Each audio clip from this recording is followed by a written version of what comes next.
Salam alaikum az-Zulflaoun, bonsoir. Le président de la République, Abdelmadjid Tebboune, a signé un décret présidentiel ayant pour objet de réorganiser les services de la présidence de la République et d'en fixer les attributions. En effet, le décret présidentiel numéro 23-331 du 26 septembre 2023 a été publié dans le journal officiel. Placés sous la haute autorité du président, ces services sont chargés notamment de suivre et de participer à la mise en œuvre du programme, des orientations et des décisions du président de la République et de lui en faire rapport, lit-on. Ainsi, les services de la présidence assurent le suivi des affaires économiques, des activités gouvernementales et des questions politiques et institutionnelles et rendent compte de leur évolution, ajoute le décret. Par ailleurs, les services de la présidence sont également chargés d'assister le président de la République en tant que de besoin dans l'exercice de ses prérogatives et de ses responsabilités constitutionnelles, ainsi que d'organiser et de soutenir les activités du président et de suivre l'activité gouvernementale, de faire le bilan des activités des institutions et organes relevant de la présidence de la République et d'en faire le compte rendu au président de la République. Le décret stipule en outre que ces services sont chargés d'informer le président sur la situation politique, économique, sociale et culturelle du pays, de son évolution et de lui fournir les éléments nécessaires à la prise de décision.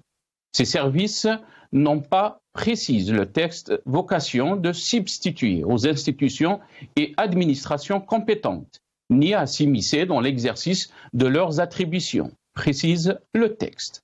En outre, le président de la République dispose aussi de conseillers d'un secrétariat particulier de l'ensemble des organes et structures de la présidence de la République et d'une inspection générale des services de l'État et de collectivités locales placées directement sous l'autorité du président de la République. Ses attributions, son fonctionnement et son organisation sont fixées par un texte particulier, lit-on. Le décret stipule que, dans les limites de leurs attributions, le directeur de cabinet, le secrétaire général de la présidence de la République, le secrétaire général du gouvernement sont habilités à signer au nom du président de la République tout acte, arrêté et décision à l'exclusion des décrets. Après s'être entouré de fidèles de la première heure, le chef de l'État continue d'étoffer son premier cercle. Depuis l'arrivée au pouvoir de M. Tebboune, les conseillers présidentiels ont acquis un pouvoir considérable, suscitant de vives inquiétudes quant à la démocratie et aux droits de l'homme dans le pays. Cette évolution inquiétante vers l'opacité et l'autoritarisme est devenue un sujet de préoccupation majeur pour les observateurs nationaux et internationaux. Un gouvernement parallèle formé de conseillers du président doté d'une influence et d'un pouvoir considérable semble avoir pris le dessus sur le gouvernement officiel dirigé par le Premier ministre pour la gestion du pays. Est-ce que M. Tebboune ne fait plus confiance à son gouvernement? La question mérite d'être posée. Désormais, les conseillers du président Tebboune ont la capacité de l'assister dans l'exercice de ses pouvoirs constitutionnels et peuvent également être chargés par le président de la République de diverses missions, activités et tâches. L'une des principales préoccupations entourant le nouveau pouvoir des conseillers présidentiels est le manque de transparence, alors que ces conseillers exercent une influence croissante sur les décisions gouvernementales et même les membres du gouvernement ne sont souvent pas informés des détails de leurs discussions et de leurs recommandations. Cela alimente les soupçons quant à d'éventuels accords et arrangements en coulisses, laissant le peuple dans l'obscurité quant à la manière dont notre pays est géré. Il acte un coup d'État constitutionnel en donnant plein pouvoir au directeur de cabinet, faisant de lui, au pire, un Premier ministre bis, au mieux, un vice-président. Cette redistribution des pouvoirs au sein de la présidence atteste d'un manque de confiance entre les différents et multiples centres de décision. Il acte aussi un aveu d'échec de Tebboune et de l'Algérie nouvelle. La restructuration des services de la présidence de la République est une dérive autoritaire qui rappelle les heures sombres du règne de Bouteflika. Sonne comme un retour en arrière démocratique en Algérie. Elle laisse craindre un recul des libertés publiques et une personnalisation extrême du pouvoir, à rebours des aspirations démocratiques du peuple algérien.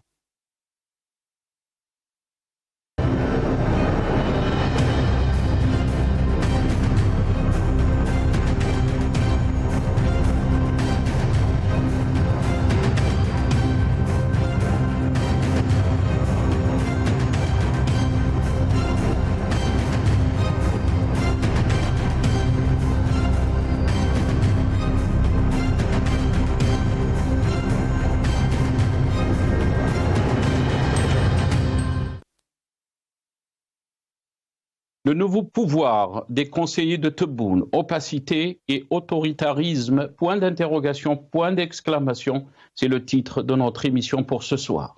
Et pour en parler, j'ai le plaisir d'accueillir dans cette émission M. Hicham Aboud, journaliste, militant politique. Il est avec nous depuis Paris via Skype. C'est Hicham, marhaba bik, bonsoir.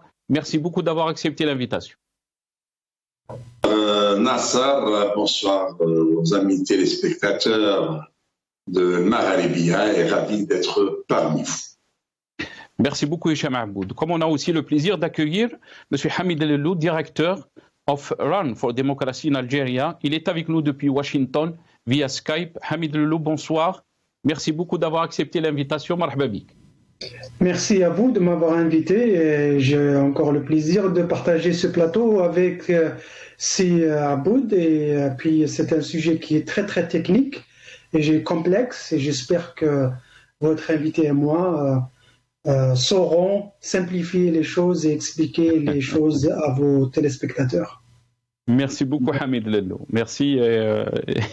On espère aussi ça avec Hicham Aboud. Mais avant de commencer avec vous Hicham Aboud, on va juste voir cette vidéo donc par rapport à cette réorganisation des services de la présidence qui a été aussi annoncée dans le journal officiel, mais aussi à la télévision algérienne. On regarde cette vidéo et je reviens à mes invités. Très rapide. بداية صدر في العدد الأخير من الجريدة الرسمية مرسوم رئاسي متعلق بإعادة تنظيم مصالح رئاسة الجمهورية.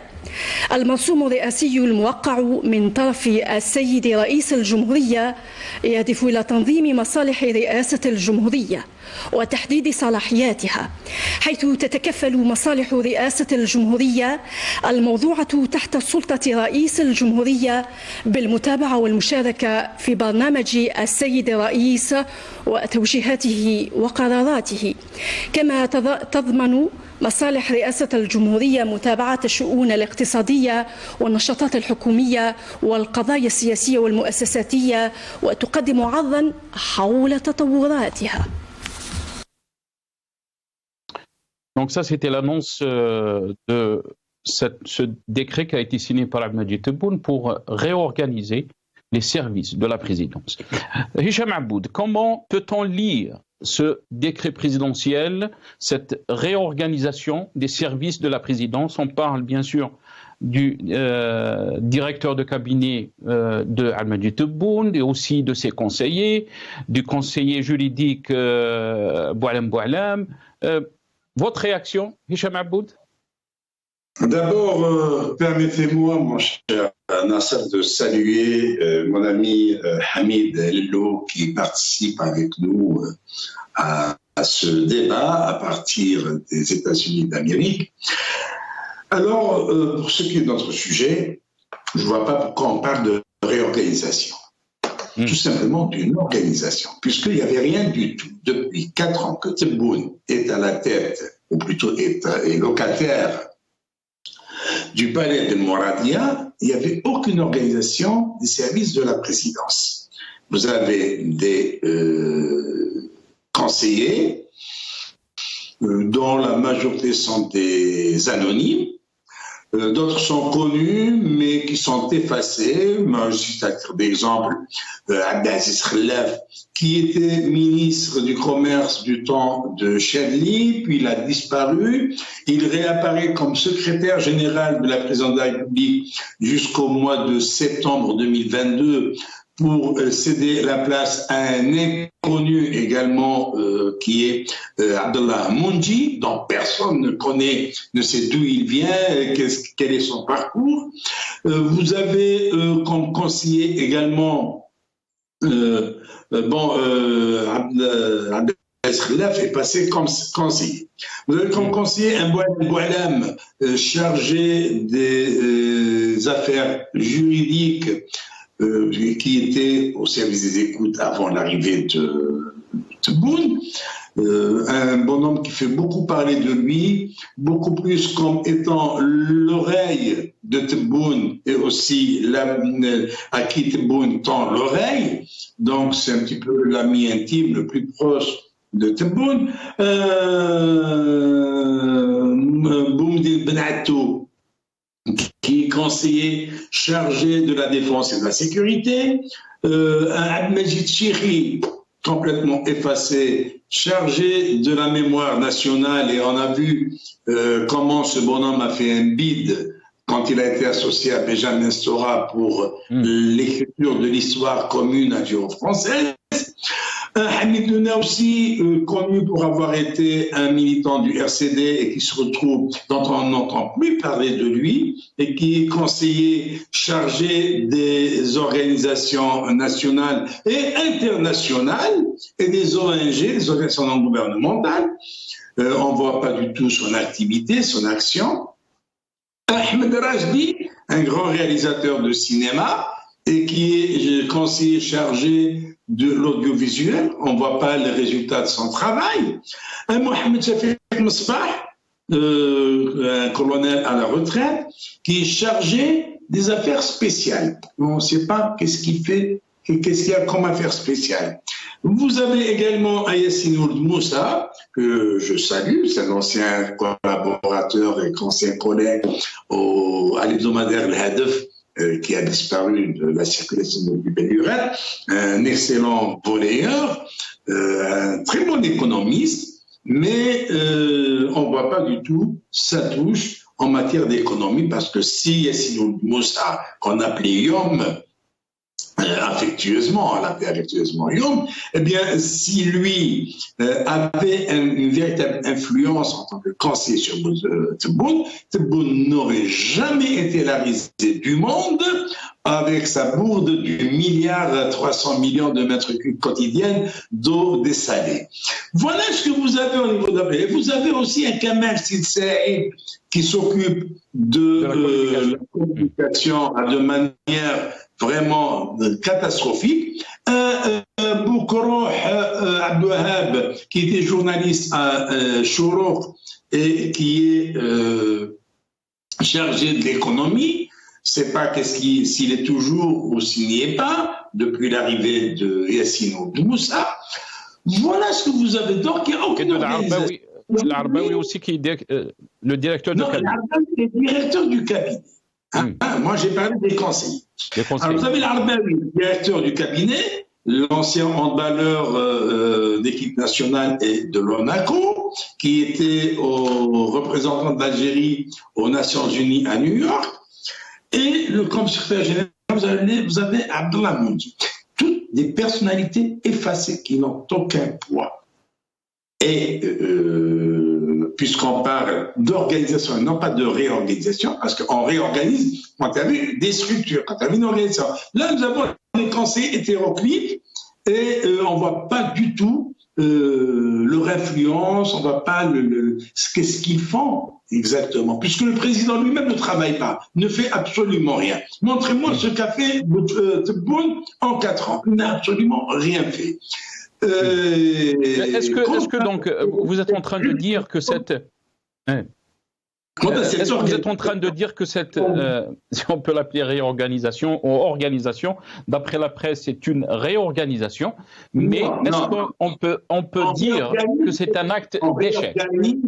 On réorganise quelque chose qui existait. Là, il n'y avait rien. Vous avez quelques conseillers à la présidence, comme je viens de les citer tous, vous avez qui n'ont aucune activité, aucune action.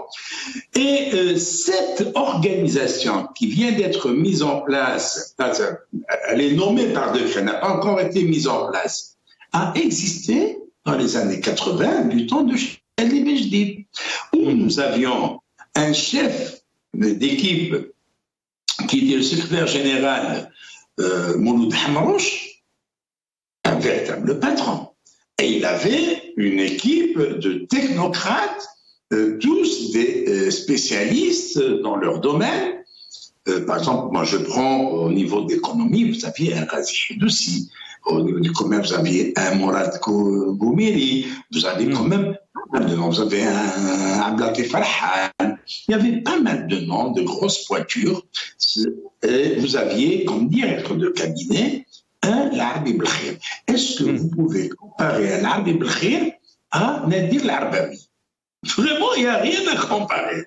Est-ce que vous pouvez comparer Mouloud Hamrouch à Abdullah Mounji? Il n'y a rien à comparer. Donc, déjà pour mettre en place cette équipe, ce staff, il va falloir du temps. Il faudrait trouver les compétences. Il faudrait trouver des hommes et des femmes capables d'assumer les missions qui sont aujourd'hui assignées à ces conseillers. C'est pas facile et ce n'est pas à un an, 3 mois de l'échéance de son mandat qu'il va s'amuser à mettre cette organisation. Très très bien. Donc la question qu'on va vous poser aussi, restez avec nous, Hicham Aboud, pourquoi donc ce changement maintenant? Pourquoi donc maintenant le timing, mais aussi quand on parle des missions, vous avez parlé des missions, pas moins de 6 missions sont assignées aux collaborateurs directs du président Al-Majid Tebboune. Or leur formulation extrêmement vague laisse entrevoir un empiètement manifeste sur les prérogatives du gouvernement et du Parlement. Hamid Lello, comment vous avez trouvé donc ces nouvelles missions de la présidence, si on peut dire, ou des conseillers de Abdelmajid Tebboune? Alors, c'est bien que notre ami Aboud il a donné les noms des personnes et personnalités qui sont impliquées dans ce nouveau système ou de cette nouvelle organisation. On a vu la même chose. Je répondrai à votre question, mais je vais l'encadrer sous 2 aspects, deux angles. On a déjà vu quelque chose de similaire dans les années 2015 avec Saadani et le frère Bouteflika qui ont essayé de chambouler la structure sécuritaire, et on sait qu'est-ce qu'il en était advenu, et c'est ce qui a certainement précipité la chute du système Bouteflika. Donc ce que Tebboune et son équipe font maintenant, ou bien les gens, parce que Tebboune, je ne pense pas qu'il ait un mot à dire là-dessus, ils le font de manière un petit peu plus ouverte, moins en coulisses. Ça, c'est dingue. Il faut aussi rappeler que le modèle politique algérien, la structure politique, elle est calquée sur le modèle français. C'est bipolaire, c'est la présidence avec la primature pour l'exécutif et bien sûr le législatif et le judiciaire. Donc, ce qui se passe avec cette structure-là, j'ai l'impression que les décideurs, comme on les appelle au niveau de l'État algérien, se sont rendus compte que Tebboune, il a fait beaucoup de gaffes. La gaffe du BRICS, la gaffe de la Coupe d'Afrique, la gaffe des Nations Unies, et ils se sont rendus compte que peut-être qu'ils ne pouvaient pas trop le contrôler, et de cette manière, ils ont essayé d'un petit peu structurer la présidence de façon à ce que lui, il soit là juste pour être là, mais c'est les gens autour qui vont faire le travail. Mais aussi, ça me rappelle autre chose, c'est que il y a au début, quand j'ai commencé à participer à vos émissions, en 2020, j'avais dit que je vois de plus en plus l'influence des Américains. Et j'en viens à ça. Les mensonges répétés de Tebboune, quand il exagère avec les chiffres, ça c'est typiquement Trump, c'est typiquement américain. Trump, il l'a fait toujours fait. Ça continue, peut-être pas comme Trump, mais ça continue. Pourquoi ça continue?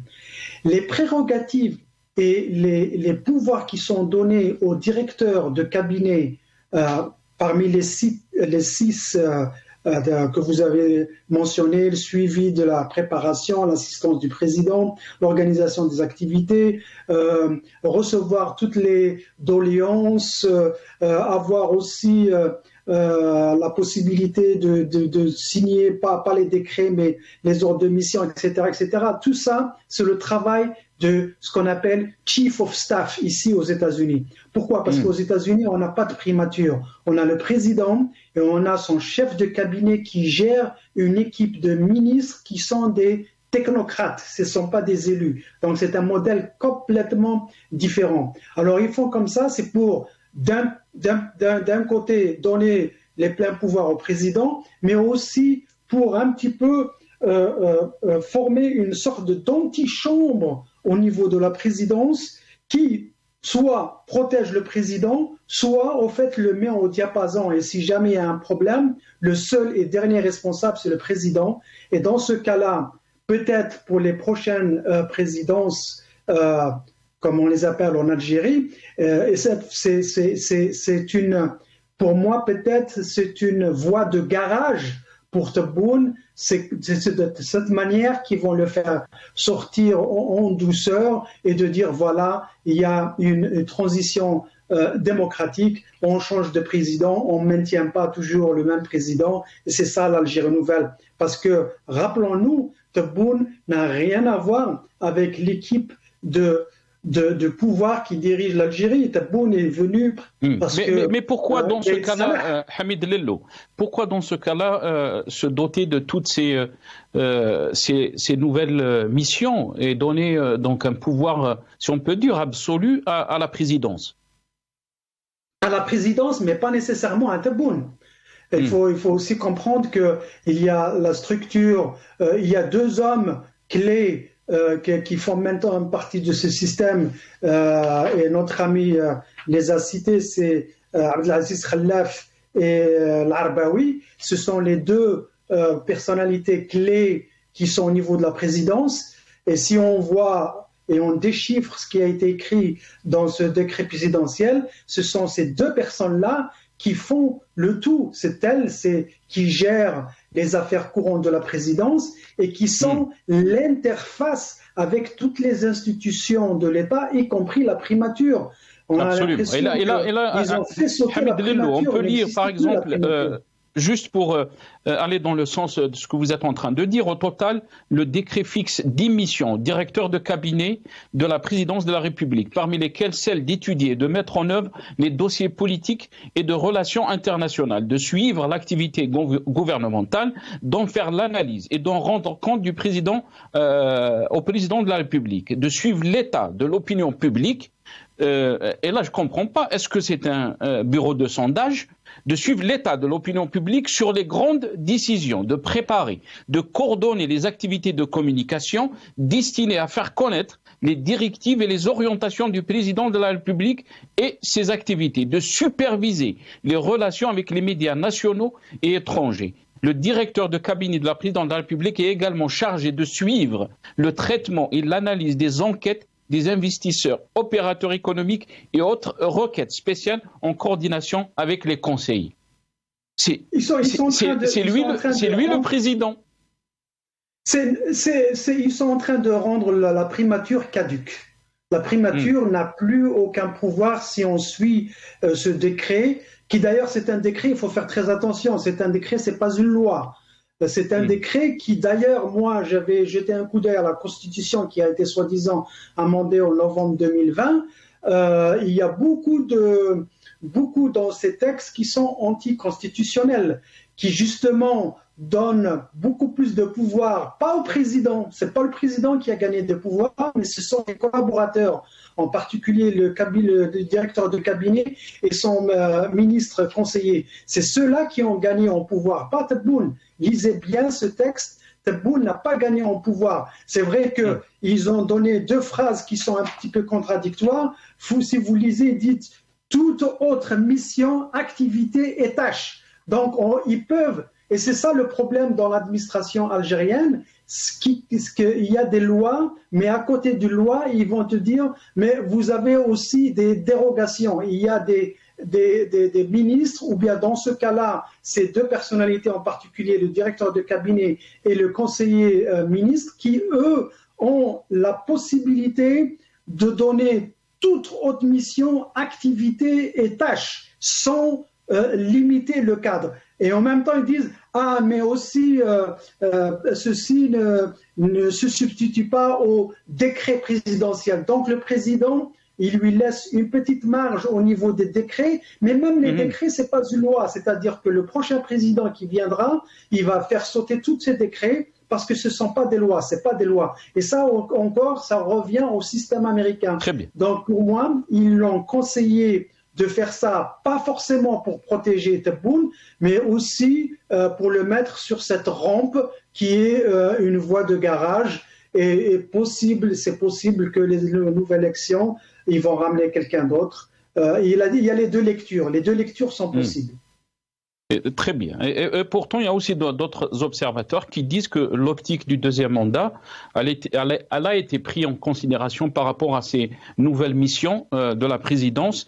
Je vais revenir à Hicham Aboud avant de vous donner la parole, Hicham Aboud, parce qu'on va revenir sur cette question de formulation qui laisse planer le doute sur le respect du cadre constitutionnel. Ainsi, la mission d'assister le président dans l'exercice de ses responsabilités constitutionnelles pourrait servir de prétexte à des interprétations extensives des pouvoirs présidentiels. Avant de vous donner la parole, on va écouter ce qu'il a déclaré, Abdelmadjid Tebboune, en 2019. On l'écoute.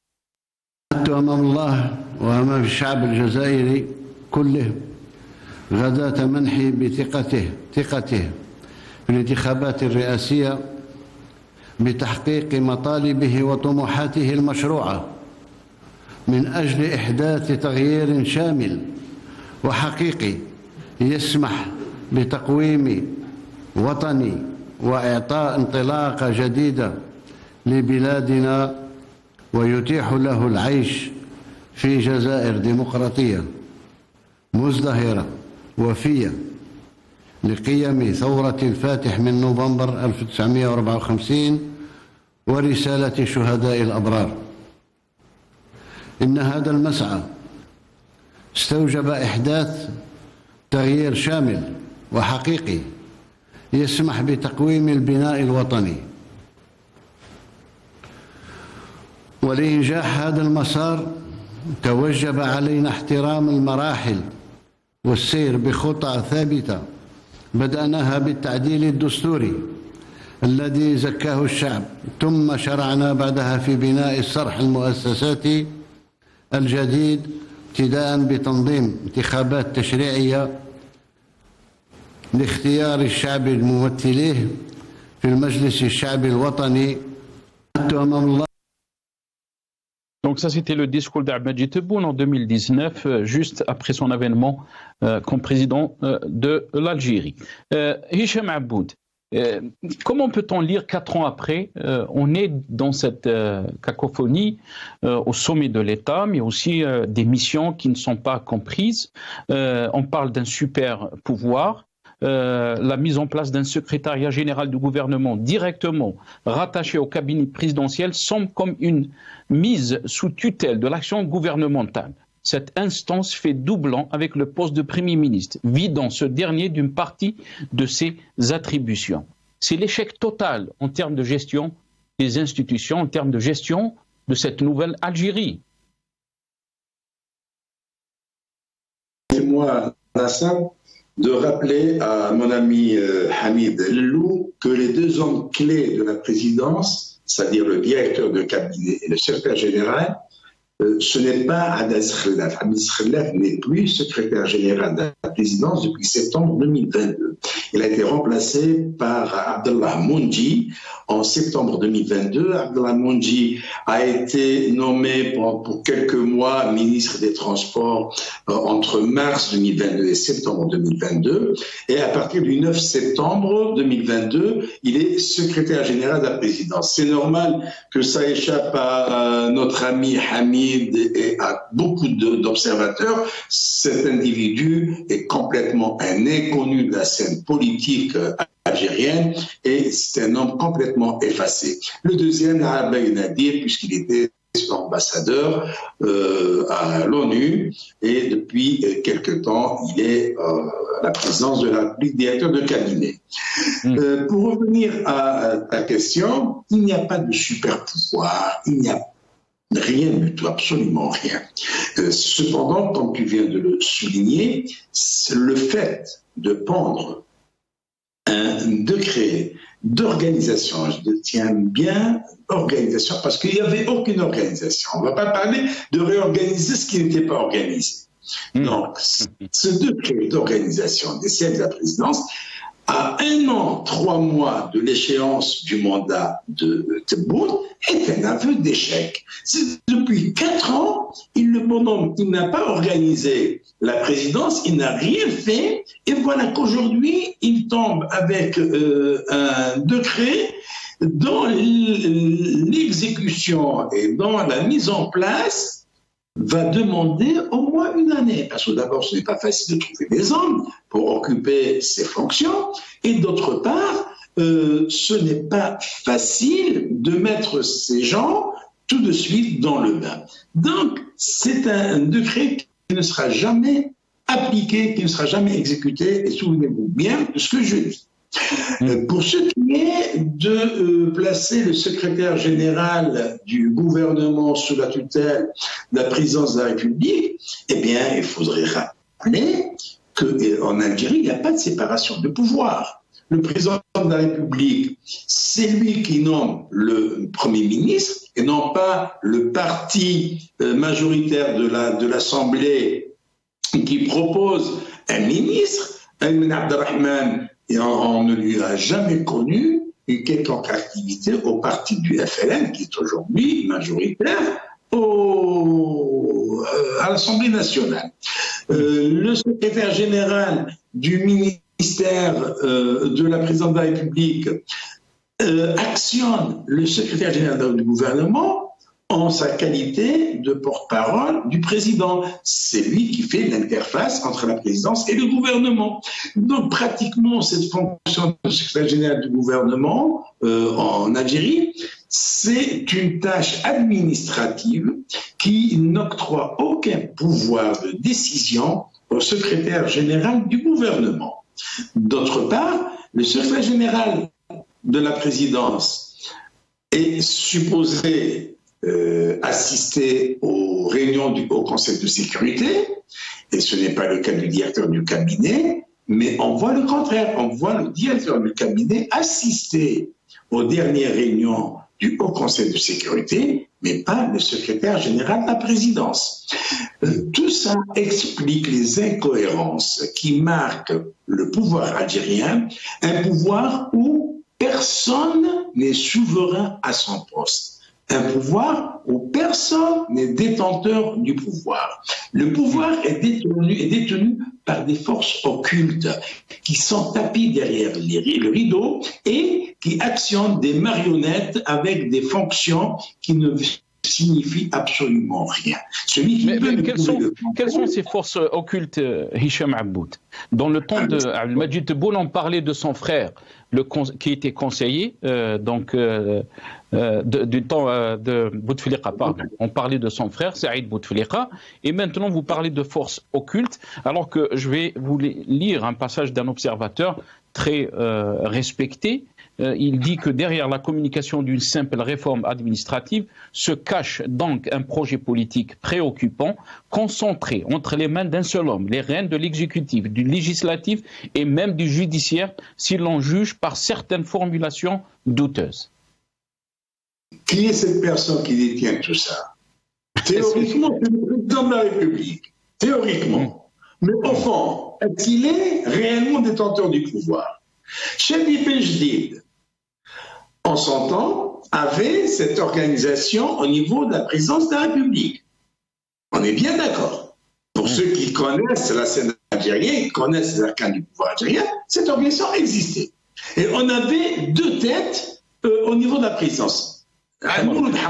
En tant que SG et l'Amir Blaché en tant que directeur de cabinet. D'ailleurs, 2 hommes qui se livraient guerre pendant plusieurs années jusqu'au jour où l'Arabie Belkhir a eu le dernier mot en éloignant Mouloud Hamrouj d'El Mouradia en le faisant nommer chef du gouvernement. Mais en 92, ce chef des Bejdid qui monopolisait tous les pouvoirs théoriquement, il a suffi d'un rien du tout pour que des généraux fassent irruption dans son bureau et le contraignent à démissionner. Et il a démissionné.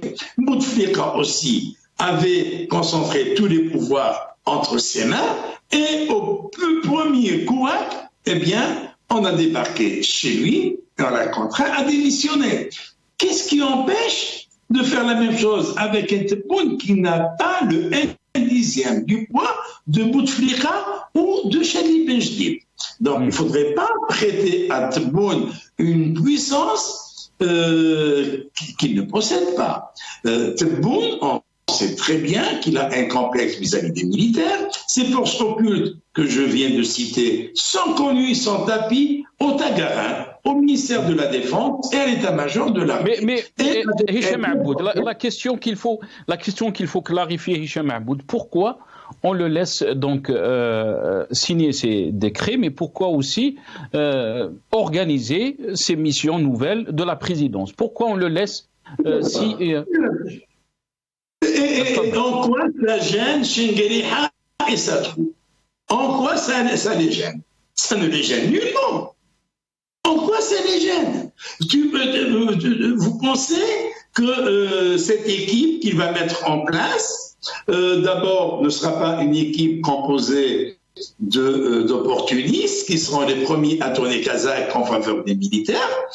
En plus de cela, une agression des services de la présidence n'a jamais signifié une force politique ou une force militaire ou une force influente qui donne du pouvoir au président de la République. Surtout que ce président de la République est une marionnette entre les mains des militaires, qu'on le veuille ou pas.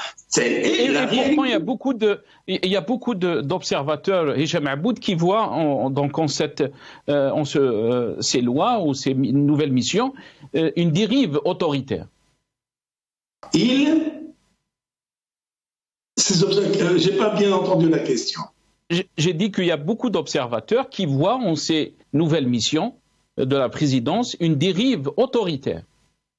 Oh, dérive autoritaire de Tebboune? Laissez-moi rire, s'il vous plaît. Tebboune n'a jamais été autoritaire sur lui-même. Comment voulez-vous qu'il ait une autorité sur les militaires, sur la police, sur le pouvoir, sur... Tebboune, il quémande un 2e mandat auprès de Chengueli Haïssé qui est le détenteur. Le jour où vous arriverez à me démontrer quelles sont les forces sur lesquelles Tebboune s'appuie pour pouvoir faire face aux militaires, à ce moment-là, on va parler de Tebboune, du pouvoir de Tebboune. Tebboune n'a ni armée avec lui. Quand des militaires ont osé l'approcher pour le libérer de l'emprise de Chengueliha, il a remis le dossier à Chengueliha et aujourd'hui ils sont en prison et un autre est sous terre, qui est le général Larossi. Tebboune, est-ce qu'il a un parti politique qui le soutient? Est-ce qu'il a une société civile? Est-ce qu'il a un peuple derrière lui? Tebboune est rejeté par le peuple, honni par le peuple. Il est utilisé par les militaires. Il n'a ni parti politique ni rien du tout. Comment vous parlez d'autorité, de dérive autoritaire? Ceux qui parlent de dérive autoritaire ne connaissent absolument rien au pouvoir algérien, un pouvoir qui est détenu à 100% par des militaires qui ne sont pas prêts de lâcher prise. À la première occasion, ils sont prêts à casser la baraque. Ils l'ont fait avec Chadli Benjdid. Et à un moment où on pensait qu'il y avait une vie démocratique, il y avait des partis politiques, il y avait un multipartisme, une presse libre. Et quand les militaires ont dégommé Chadli Benjdid, personne n'a branché pour dire stop. Stop aux militaires, laisser les civils régler les problèmes entre eux. Et quand ces militaires ont aussi dégagé Bouteflika, personne n'a réagi. Et quand ces militaires ont utilisé le frère de Bouteflika, Saïd Bouteflika, qui gérait le pays par procuration, ils l'ont laissé faire. Personne n'a dit pourquoi vous laissez faire Saïd Bouteflika qui n'a aucun pouvoir. Et d'ailleurs, c'est Saïd Bouteflika qui a vidé la présidence de tous ses services pour pouvoir mener libre la politique qu'il voulait. Voilà. Très bien. Restez avec nous, Hicham Aboud. Il prêtait une puissance qu'il n'a jamais possédée, ce moment. Très bien. Restez avec nous, Hicham Aboud. On va écouter l'avis de Hamid Lellou. Hamid Lellou, qu'est-ce que vous en pensez quand des observateurs parlent d'une dérive autoritaire? Bien sûr que notre ami Hicham Aboud ne partage pas cet avis. Vous l'avez entendu. Qu'est-ce que vous en pensez, Hamid Lellou, parce qu'il y a beaucoup d'Algériens qui n'arrivent pas à comprendre ce qui se passe en Algérie.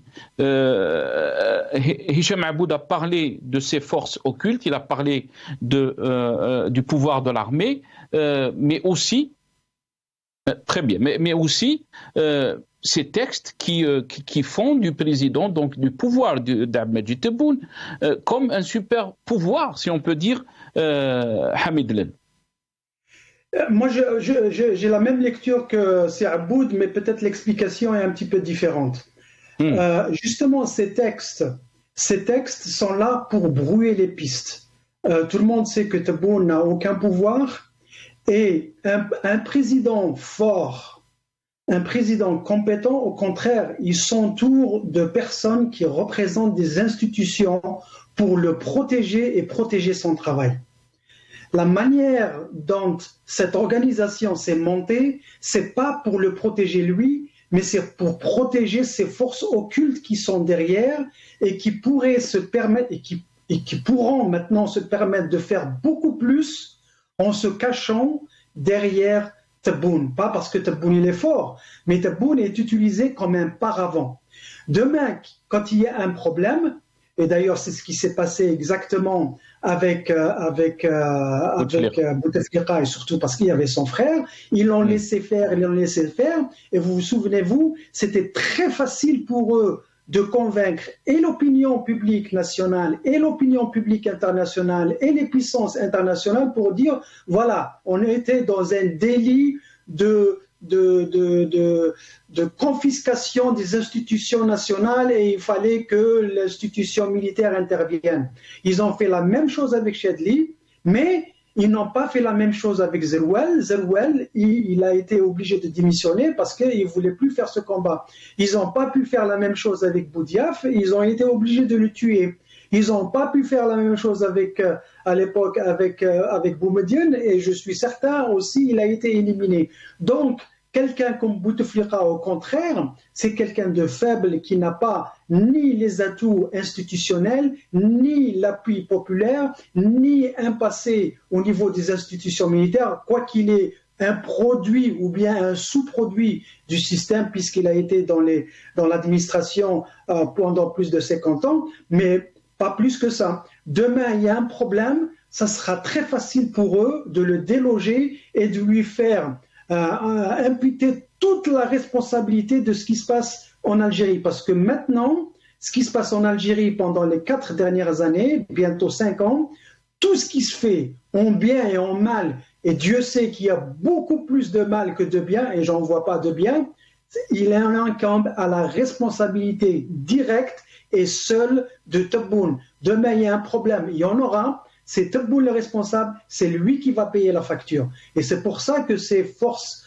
occultes, anticonstitutionnelles qui se cachent derrière, elles sont toujours protégées. Et c'est comme ça que le système perdure depuis 60 ans. On n'a pas pu s'attaquer aux racines négatives de ce système parce qu'ils ont toujours mis quelqu'un devant qui les protège. Et en fin de compte, c'est les mêmes personnes qui sautent, c'est-à-dire les présidents. Citez-moi un président algérien qui a été jusqu'au bout, au terme de son mandat, et même quand son mandat a été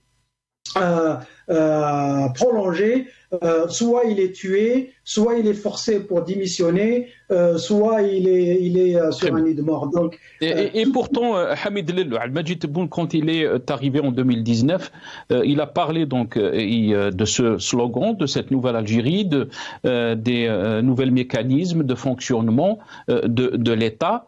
Et vous êtes en train de dire que c'est toujours les mêmes fonctionnements, Hamid Lellou. Et bien sûr, c'est toujours les mêmes fonctionnements parce que si vraiment il avait accompli quelque chose, et c'est là où je rejoins Sir Aboud, pourquoi attendre maintenant et complètement chambouler la chose et nous créer cette nouvelle organisation et d'ailleurs, on a oublié de parler du milliard de dollars qu'ils avaient soi-disant employé pour le développement international et qui serait géré par la présidence directement. Mais il y a aussi un passage très très important, et ça c'est pas moi qui le dis, c'est eux, ils disent que tout ceci est fait pour assister Tebboune dans sa mission, c'est-à-dire qu'ils se sont rendus compte qu'il était incapable de le faire. Beaucoup de ces prérogatives qui ont été données à ce groupe, et d'ailleurs moi j'avais pas dit que Si Khalaf était le secrétaire général, j'avais dit qu'il était conseiller ministre, au rang de ministre, il est conseiller. Donc ça rejoint un petit peu le système américain dont je parlais, Chief of Staff et le conseiller personnel du président. Et donc, donner ce pouvoir supposé à Tebboune n'en fait pas de lui un super président. Au contraire, ça fait de lui une personne beaucoup plus vulnérable. Et demain, s'il y a un problème, la responsabilité, il va l'endosser à 100%. C'est ça. Très bien. Donc vous êtes en train de dire. Très bien. Je vais donner après le temps qui reste à Hicham Aboud. Très rapidement, Hamid Lellou. Est-ce que Hicham Aboud a parlé de l'échec? D'abord, il faut rappeler l'échec du BRICS, l'échec de la CAN, de l'organisation donc de la CAN. Est-ce que vous pensez qu'il faut rappeler aussi qu'on est à 1 année et 3 mois, comme il a dit notre ami Hicham, des présidentielles de 2024. Est-ce que vous pensez que Al-Majid Tebboune est devenu encombrant pour le système? C'est possible. Il y a 2 possibilités, puisque là, vous essayez d'anticiper sur les résultats des présidences. Moi, j'ai toujours dit ça, je l'ai dit même avant.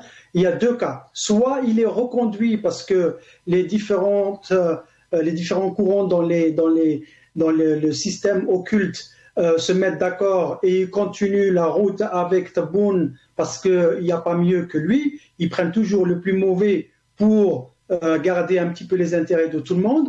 Ou bien, dans la deuxième possibilité, c'est de le mettre dehors. Et à ce moment-là, ils vont dire que, voyez, maintenant, c'est ça la nouvelle Algérie. C'est aussi un président qui ne reste pas à vie. Et quand il y a une présidence, celui qui est sur Al-Mouradia, il n'est pas assuré de rester à vie là. Et à ce moment-là, ils vont faire ça. Pourquoi?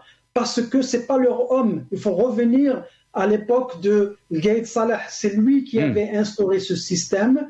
Et l'équipe qui est venue après, et d'ailleurs, on se demande la mort elle est suspecte, celle de Gaïd Salah, tout le monde le sait, ça aussi. Et donc maintenant, ils veulent changer. Mais le changement, le problème avec ces systèmes-là, ils ne peuvent pas faire de changements radicaux, ça les gêne. Ils peuvent pas démettre un président comme ça, réorganiser. Ils continuent avec ce qu'ils ont entre les mains, jusqu'au moment où il y a une opportunité pour faire un changement qui va toujours marcher dans leur sens, bien sûr. Très bien, Hamid Lellou. Hicham Aboud, je vais vous laisser le temps, donc le mot de la fin. Il ne me reste pas beaucoup de temps, 3 minutes, donc pour développer. La même question, est-ce que vous pensez que M. Tebboune est devenu encombrant pour le système? On est à 1 année, 2-3 mois donc de cette élection présidentielle. Il y a des défis, des échecs aussi. Hicham Aboud? En quoi est-il encombrant? Est-ce que ce bonhomme a un certain pouvoir de décision?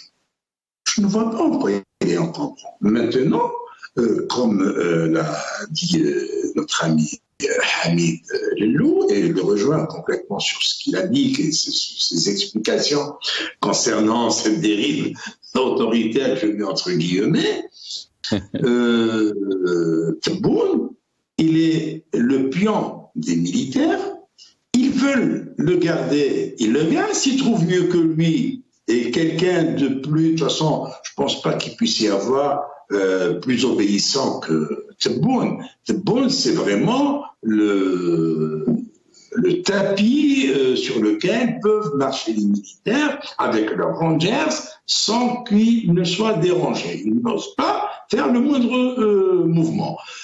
Maintenant, dire que Tebboune va être reconduit ou pas, ça, on ne saura le dire parce que le système politique algérien a toujours fonctionné avec la pochette surprise. Déjà, pour le choix du président, personne ne s'attendait à ce que Chadli, en 1979, accède à la magistrature suprême. Personne ne pouvait soupçonner un seul instant qu'un Boudiaf, après 28 ans d'exil, alors que le bonhomme était considéré comme un ennemi public numéro 1 de l'Algérie, évidemment pour eux, quiconque est ennemi, est adversaire du pouvoir, c'est l'ennemi de l'Algérie. Eh bien, il rentre en grande pompe comme président de l'État, qui s'attendait à voir Zaroual, qui avait pris sa retraite, il est rentré chez lui et il se retrouve ministre de la Défense puis président de la République, qui s'attendait à voir Bouteflika après 20 ans de traversée du désert. Lui-même, il n'y pensait plus. On le voit président de la République et pour 20 ans. Et ce Tebboune Perse lui-même ne rêvait même pas d'être président de la République. Très bien. Alors, on peut nous sortir n'importe qui, tout qu'on peut nous conduire. Merci. Reste une chose, jusqu'à quand ces partis politiques de l'opposition, je parle de l'opposition clandestine, l'opposition réprimée, hein, je parle de cette véritable opposition. Très rapidement, Hicham Aboud. Jusqu'à quand va-t-on continuer à garder le silence, à laisser des militaires qui n'ont rien à voir avec la politique décider du sort des Algériens? Jusqu'à quand va-t-on laisser le peuple algérien, continuera-t-on à refuser au peuple algérien son droit à l'autodétermination? Voilà. Merci. Merci Hicham Aboud. Barakallahu fik. On est arrivé à la fin de cette émission. Hicham Aboud, journaliste, militant politique, vous étiez avec nous depuis Paris via Skype. Merci aussi à Hamid Lello, directeur of Front for Democracy in Algeria. Vous étiez avec nous depuis Washington. Merci à vous, chers téléspectateurs, d'avoir suivi cette émission.